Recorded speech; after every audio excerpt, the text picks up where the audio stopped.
Now we must speak about the most important part of affixation, semantics of affixes. The morpheme, and therefore affix, which is a type of morpheme, is generally defined as the smallest indivisible component of the word possessing a meaning of its own. Meanings of affixes are specific and considerably differ from those of root morphemes. Affixes have widely generalized meanings and refer to the concept conveyed by the whole word to a certain category, which is vast and all-embracing. So the noun-forming suffix -er could be roughly defined as designating persons from the object of their occupation or labor. For example, painter is someone who paints, teacher is someone who teaches, or from their place of origin or abode. For example, southerner. So southerner is someone who lives in the south. The adjective forming suffix full has a meaning of full of, characterized by, for example, beautiful, careful. Roughly saying, beautiful is someone who is full of beauty, characterized by beauty, and careful is someone who is full of care, characterized by care. Whereas the suffix ish may often imply insufficiency of quality. For example, greenish. So it is green, but not quite. Youngish. It is young, but not quite, yes, looking it. Such examples might lead us to the somewhat hasty conclusion that the meaning of a derived word is always a sum of the meanings of its morphemes. And there are some numerous derived words whose meanings can be easily deduced from the meanings of their constituent parts. Yet, such cases represent only the first and simplest stage of semantic readjustment within derived words. The constituent morphemes within derivatives do not always preserve their current meanings and are open to subtle and complicated semantic shifts. Now, let us take at random some of the adjectives formed with the same productive suffix e and try to deduce the meaning of the suffix from the dictionary definitions. And you can have a look at those examples. Brainy, it's an informal word, and it means intelligent, intellectual. In other words, characterized by brains. Catty is quietly and slyly malicious, spiteful. In other words, characterized by features ascribed to a cat. Chatty means given to chat, inclined to chat. Dressy, it's an informal word, and it means showy in dress. In other words, inclined to dress well or to be overdressed. Fishy, for example, fishy story. It's an informal word, and it means improbable, hard to believe, like stories told by fishermen. Foxy is fox-like, cunning, or crafty. In other words, characterized by features ascribed to a fox.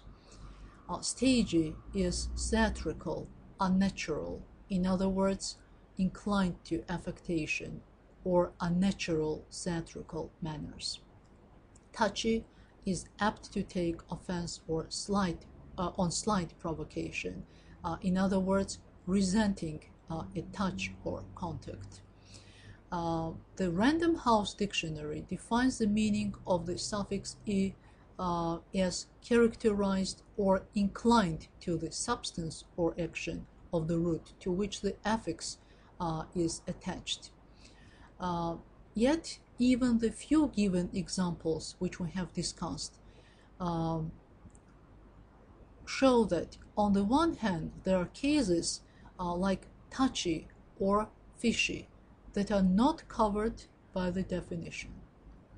And on the other hand, even those cases that are roughly covered show a wide variety of subtle shades of meaning. It is not only the suffix that adds its own meaning to the meaning of the root, but suffix is in its turn affected by the root and undergoes certain semantic changes, so that mutual influence of root and affix creates a wide range of subtle nuances. So now let us think, is the suffix "e" probably exceptional in this respect? So it is sufficient to examine further examples to see that other affixes also offer an interesting variety of semantic shades. Compare, for instance, the meaning of the adjective-forming suffixes in each of these groups of adjectives presented here. Eatable means fit or good to eat. Lovable is worthy of loving. Questionable is open to doubt, to question. Imaginable is capable of being imagined. Lovely is charming, beautiful, in other words, inspiring love. Lonely is solitary, without company, lone.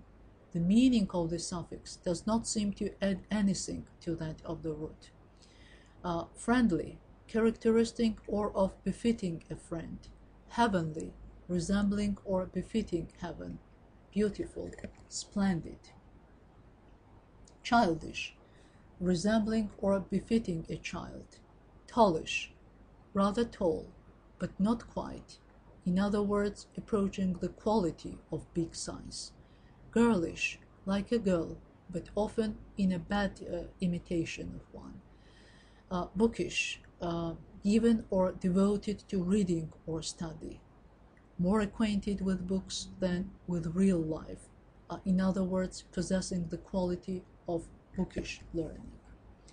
The semantic distinctions of words produced from the same root by means of different suffixes and different suffixes are also of considerable interest, both for language studies and research work. Now, let us compare womanly, womanish, flowery, flowered, flowering, starry, starred, reddened, reddish, shortened, and shortish. The semantic difference between the members of these groups is very obvious. The meanings of the suffixes are so distinct that they color the whole words.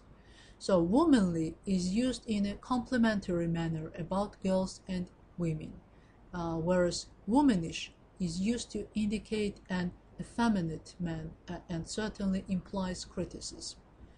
Flowery is applied to speech or style, and flowered means decorated with pattern of flowers. For example, flowered silk. And flowering is the same as blossoming, so flowering bushes or shrubs. Starry means resembling stars, for example, starry, starry eyes. And starred, covered and decorated with stars, yes, for example, starred skies. Reddened and shortened both imply the result of an action or process, as in the eyes reddened with weeping, or a shortened version of the story. In other words, a story has been abridged. Whereas shortish and reddish point to insufficiency of quality. So reddish is not exactly red, but tinged with red. And shortish man probably a little taller than a man described as short.